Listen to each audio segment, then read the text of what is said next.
जी अस्सलाम वालेकुम। This is Faisal Waqas. उम्मीद है आप सब खैरियत से होंगे। आज आपके साथ मैं शेयर करूंगा कि जो अपडेट पॉलिसी है बैंक से गाड़ी लेने के हवाले से, अब स्टेट बैंक ने उसको चेंज कर दिया गया है और उसमें कौन कौन सी चेंजिंग आई है। कुछ दिन पहले वज़ीर ख़जाना शौकत तरीन ने एक इंटरव्यू में कहा था कि पाकिस्तान की इंपोर्ट हमने कुछ रिलैक्सेशन की वजह दी थी और पाकिस्तान ने बहुत ज़्यादा इंपोर्ट कर ली है और जिसकी वजह से बैलेंस ऑफ पेमेंट जो है वो बहुत ज़्यादा ख़राब हो गया है। तकरीबन एक्सपोर्ट से 3 गुना ज़्यादा इंपोर्ट हो गई हैं। तो इसको कंट्रोल करने के लिए कुछ इकदाम उठाने का भी ऐलान किया और ये भी कहा था कुछ उन्होंने इकदाम उठाए हैं, बहुत जल्द मंजर आम पे आ जाएंगे। तो आज उसमें से एक जो डिसीजन लिया है through state bank of Pakistan, वो आपके साथ मैं शेयर करूँगा। और डिसीजन ये है कि अब लोग बहुत ज़्यादा पाकिस्तान में बैंक से गाड़ी लेना पसंद करते थे कि लीज़ पे गाड़ी मिल जाए, फाइनेंसिंग हो जाए, कुछ पेमेंट हम दे दें, कुछ बाकी बैंक दे दे। सैलरीड पर्सन इस बारे में सोचता था कि इकट्ठा 25-26 लाख जमा करना मुश्किल है, अगर 8-10 लाख रुपए इकट्ठा है तो उसको डाउन पेमेंट करके बाकी इंस्टॉलमेंट करवा दी जाएँ। बिजनेसमैन ये सोचता था कि चलो उसके पास पैसे हैं, अगर उसने कोई बड़ी गाड़ी फॉर्च्यूनर या उससे बड़ी लेनी है तो वो ये सोचता था कि यार बजाय बैंक को कंपनी को 80-90 लाख देने के, मैं बैंक को 20-25 लाख देता हूँ, बाकी पैसे कारोबार में लगाता हूँ, वहाँ से इनकम आएगी, साथ साथ मेरी इंस्टॉलमेंट भी चलती जाएगी। तो होता कुछ इस तरह था कि पाकिस्तान में तो ज़ाहिर बात है मैन्युफैक्चरिंग होती नहीं गाड़ियों की, पाकिस्तान में सिर्फ असेंबलिंग होती है, तो सारा स्पेयर पार्ट उसका सारा कुछ बाहर से इंपोर्ट करना पड़ता था, उसको करना पड़ता है। तो उसकी वजह से जो भी आप गाड़ी लेंगे गवर्नमेंट अपना टैक्स लेगी, इधर एक्सपेंस होंगे तो बाकी तो पैसा बाहर चला जाएगा।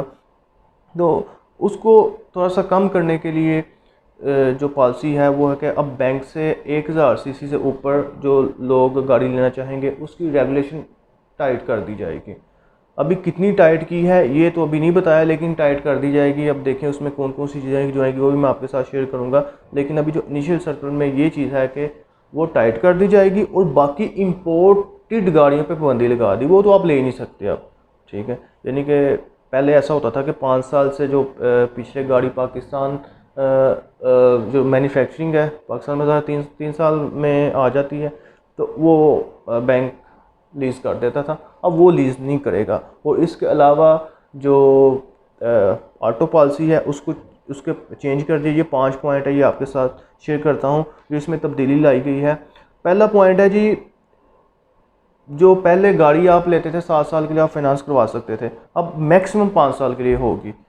दूसरा पॉइंट ये है कि जो पर्सनल लोन किसी को 2, 4, 5, 10 लाख चाहिए होता था तो कुछ बैंक ऑफ़र करते थे बगैर किसी गारंटी के, आप 5 साल के लिए ले सकते थे, अब आप वो भी लोन भी 4 साल के लिए लेंगे। ये इसके अलावा maximum dead burden dead burden से मुराद ये है कि मेरी इनकम 1 लाख रुपया है तो मैं 50,000 रुपये तक मुख्तलिफ़ किस्म के लोन ले सकता हूँ। यानी कि 50,000 रुपया मेरा जो है वो डेड बर्डन है कि कितना मैं कर्ज़ का बर्डन बर्दाश्त कर सकता हूँ। वो लिमिट 50% थी, अब इस लिमिट को 50 से रिड्यूस करके 40% कर दिया गया है।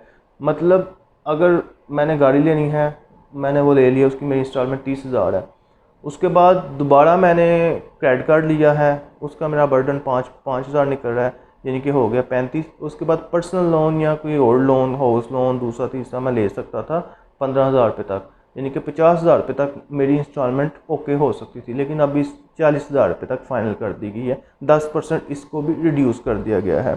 तीसरा पॉइंट ये है जी, पहले आप किसी भी बैंक से जो लोन की लिमिट थी, गाड़ी की फाइनेंसिंग लिमिट थी, तमाम वो अनलिमिटेड थी।